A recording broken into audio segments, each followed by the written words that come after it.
היי, נעים להכיר. אני אסנת אביטבול מלניקוב, ואני מתרגשת לשתף מהסיפור שלי בפודקאסט סיפור 555. אני רוצה לשתף אתכם בסיפור מחיי, לא רק כביוגרפיה, אלא כנתיב התפתחות, נתיב שמחבר בין הפצע הקדום שלי לבין השליחות שאני מגשימה היום. גדלתי בקיבוץ בארי, ילדה שאוהבת שבילים, טבע, רוח, חופש, אבל גם ילדה של לינה משותפת. מקום שמצד אחד מעניק חופש וחוויות מעצימות, ומצד שני הפגיש אותי מוקדם מאוד עם לילות של בדידות, בכי שקט ותחושת ריחוק מההורים.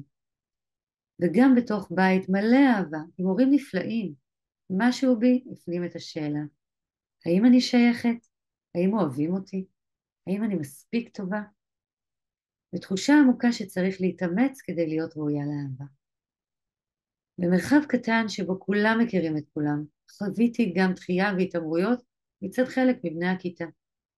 השכבה הייתה קטנה, הקיבוץ היה כל העולם, וברגעים האלה לא היה לאן לברוח.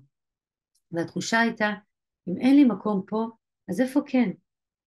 ובתוך כל זה היה בי משהו שקט אבל ברור. יום אחד אני אמצא דרך ליצור מרחבים אחרים, מרחבים של ביטחון, אהבה ושייכות. החוויה הזאת, תחושת אי שייכות, חיפוש אחר מקום, פנייה לביטחון, ליוותה אותי שנים והפכה להיות הזרע של השליחות שלי. עם הזמן למדתי לראות בחמלה את הדפוסים שהולידו אלימות, ניכור או דחייה. ראיתי את הקשר בין הצורך בשייכות לבין הישרדות רגשית, והבנתי שהכאב שלי הוא לא אישי, הוא קולקטיבי. אחרי הצבא והלימודים באוניברסיטה עברתי לעולם ההייטק. הצטרפתי לחברת בהייטק תקשורת, לסטארט-אפ בתחום התיירות, והובלתי שם את תחום ההדרכה, ההטמעה, וליוויתי, סליחה, מאות מלונאים בשינוי הגדול של כניסת עידן האינטרנט למרחב העבודה. הבאנו מערכת הזמנות לעולם התיירות, ואני זוכרת מלונאים שמאוד חששו מהטכנולוגיה החדשה. ובשבילי זה היה רגע מרתק. אנשים שנדרשים להכיל שינוי, פחד, אי ודאות וטכנולוגיה חדשה.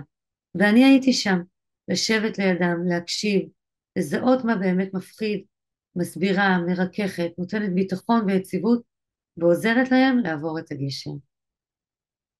בהמשך עסקתי בניהול מוצר לטובת פיתוח המערכת, ובכל תפקיד מצאתי את עצמי במקום שנותן לאנשים תחושת מסוגלות.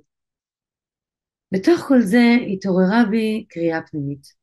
אני רוצה לעזור לאנשים יותר מעבודה עם מערכות של פנאי וצריכה. אני רוצה לגעת בעומק, לא רק בשגרה. יצאתי ללמוד הנחיית קבוצות, טיפול רגשי ועולמות של תודעה.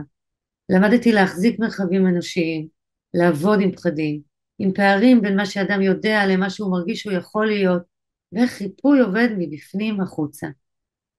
המסע הפנימי שלי היה לפעמים איטי, מבולבל, עם רגעים של חיפוש. שנים שאלתי את עצמי, איך משלבים בין רוח לחומר, איך מחברים בין טכנולוגיה לקשר אנושי, ואיך גורמים לזה להרגיש אמיתי ולא תיאורטי.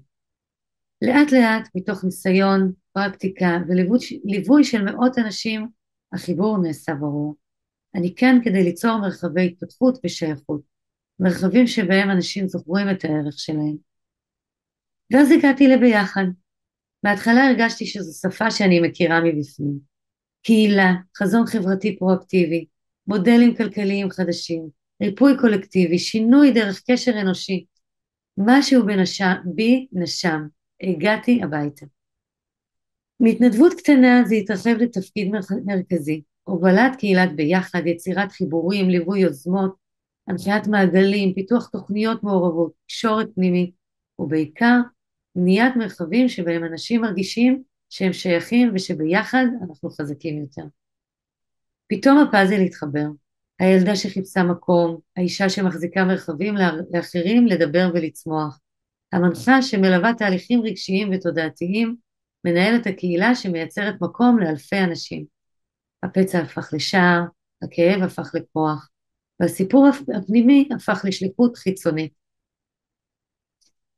כילידת קיבוץ בארי, אחרי המכה הנוראה ב7 באוקטובר, זה קיבל עומק נוסף. הבנתי עד כמה קהילה היא לא רק מותרות, אלא שריר חיים. ראיתי איך אור קטן של אדם אחד מחזיק אחרים ברגעים בלתי אפשריים. זה חיזק בי את הידיעה שהדרך שלי היא לבנות מרחבים של חיבור, אמון, ריפוי וערבות הדדית. הכאב של הבית בו גדלתי פגש את השליחות שבחרתי, וזה חידד לי את הדרך, מהילדה שחיפשה שייכות אל האישה שמובילה לשייכות. היום אני משלבת בין שני עולמות, ליווי תהליכי ריפוי והתפתחות אישית, וניהול קהילה רחבה ומעמיקה וביחד. אני חיה במקום שבו קשר אנושי וטכנולוגיה נפגשים, מייצרת מרחבים שמגדלים את מי שבתוכם, ומלווה אנשים בקבוצות במסע שמחזיר להם את הקול הפנימי, היציבות והערך שלהם. המסע שלי לימד אותי שהשייכות שכולנו מחפשים מתחילה מבפנים ומתעצמת כשאנחנו פוגשים אותה בטוב אצל אחרים. זה הסיפור שלי בנקודת הזמן הזאת. אני מאמינה שכל אדם ראוי למרחב שמקבל אותו כפי שהוא, ושקהילה טובה לא מגדלת אותך במקום עצמך, אלא נותנת לך ולך את הקרקע לצמוח מתוכה. תודה רבה על ההקשבה.